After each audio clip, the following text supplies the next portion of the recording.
Hey folks, Jen or Margriffin here, and I finally got my groove. Now there's basically two models of this, the smooth and the groove. Sounds like FM radio. They're pretty much the same. The groove just has a little groove on the side so that you can, get your fingers in it and grippy, and the smooth does not. Ingenious, I know. This is some hard and heavy steel mod. Let's take a closer look. So this was how the groove was handed to me at VaporCon. Vic Bash, I'm sorry. I prepaid for it. Went in the winter of last year and early spring this year.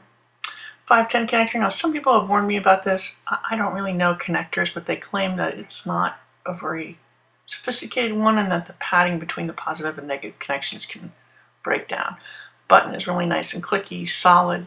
It is just a little bit indented from the outside of the body, making it slightly pocket friendly, but not too much. On the joint here, there are little holes to let it vent out there, and there's also a vent hole on the bottom. It is very solid, heavy surgical steel, or whatever kind of stainless steel it is, but there's magnets on the bottom, and that sometimes nick my battery when I'm trying to get it in. The battery and the magnets there hold the bottom on. Sometimes they nab my battery as I'm trying to get it in the hole. Put the battery in, and go magnets. There we go. Close it, and it's ready to go. Now, let's take a look at the bottle. It is a standard 6mm bottle, pretty much like most of the vendors use, so it's very easy to acquire, replace, swap them out. Let me grab the tube here because I do have juice in it. I don't want that to leak all over. You can see that it's fit so that the bottle screws right into the device. There's an O-ring up there to make a nice seal, a black one. Works really well. You, however, are not going to be able to, take that hose out, rinse it, pull it off, whatever. It's up in there and you can't get to those bits in the body. Fill the bottle up, screw it back into place. I like that you don't have to use the little drippers from the top of the bottle or the caps or plunge needles through there. That's kind of nice. Close it back up, and that is pretty much it. That is a fingerprint magnet. I'm going to stick my little Cisco IO 306 atomizer on top there. Ready to go. Now, compared to a Rio Grande, it is wider. It is longer. It is about the same thickness. Oh my gosh, is it heavier. But it's kind of got a solid feel. I actually think it hits a little better because it's an electrical switch, but that's just me.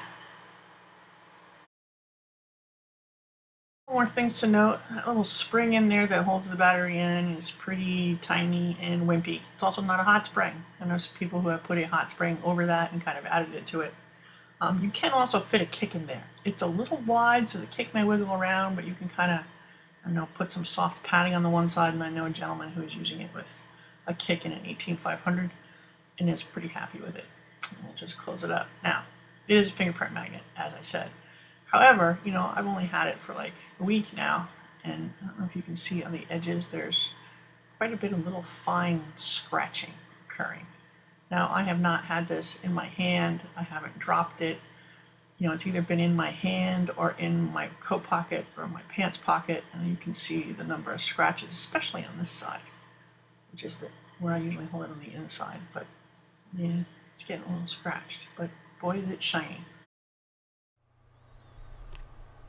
So that was the close-up on the groove. The bottle is in a nice place to, hit with your finger as you're firing it with your thumb. You can switch it around as long as you don't have to feed it. Sometimes you have to squeeze that bottle pretty darn hard, but I suppose, that's the bottle that came with it. I could always maybe, rummage around my collection of 6mm and try to find one that you don't need to push so hard. That's probably not the mod's fault, that's the bottle. Getting the kick in there, a little touchy for me because it's a little bigger than the battery. So I have to put a little paper or filter on the outside of the kick and then stick it in there. But because it's naked metal, the kick will work if you do that a little bit. I think it hits really great. I had a couple people reported problems with them, but this one's been perfectly fine. I like the button.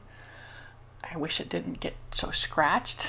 I've been trying to protect it, but I just put a 306 on here when I first got it, and that's been working great.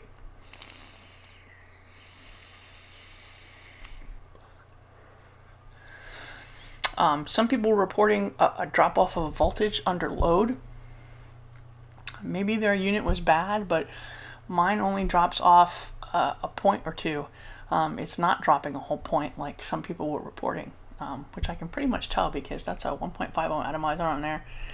And that is pretty much hitting very well and giving me lots and lots of vapor, so it's not dropping off to like 3.2.